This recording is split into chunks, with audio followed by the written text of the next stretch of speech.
of $1,000, and we can't go over that budget. I might knock $80, $90 off of that. What is that to $1,000? So you got to be a little flexible. And two, you have people that maybe their budget isn't $1,000, but they want to grind you a little bit. They want the satisfaction that they ground you down. So you got to kind of give yourself, and what I'm saying is when you set your rate, give yourself a little bit of grind room so that, you got it kind of figured in there. If you don't have to, that's great, but just give yourself that room in the beginning. I forgot to mention too, I wanted to let you know that the video style that you're watching right now is different than the first two videos. And here's why. I wanted to give you kind of a first-hand view of the different types of presentation styles. What you're looking at right now is a PowerPoint presentation. Now, I haven't gotten fancy with the graphics and with the text. Certainly, there's a lot more that PowerPoint can do.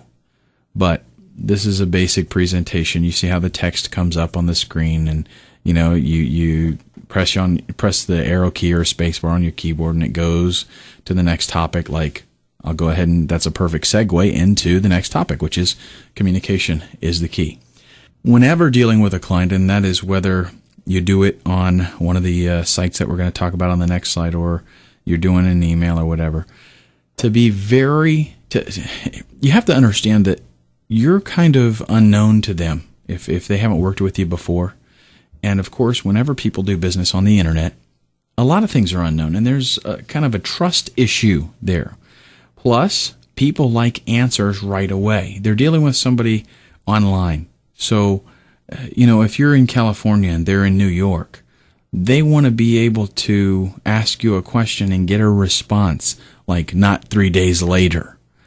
One thing that you can do, and we'll discuss this when we actually take a look at how we go about doing this. I'm going to show you kind of a live example.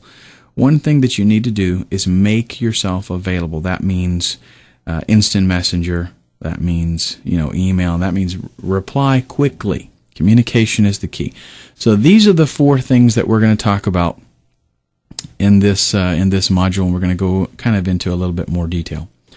To start off with, let's go ahead and look at finding clients. You're going to use sites like elance.com, rentacoder.com, and guru.com. That doesn't mean these are the only ones. There's tons of these kind of sites out there. Do a search on Google for freelance, and you will find a slew of stuff. These are the 3 that I typically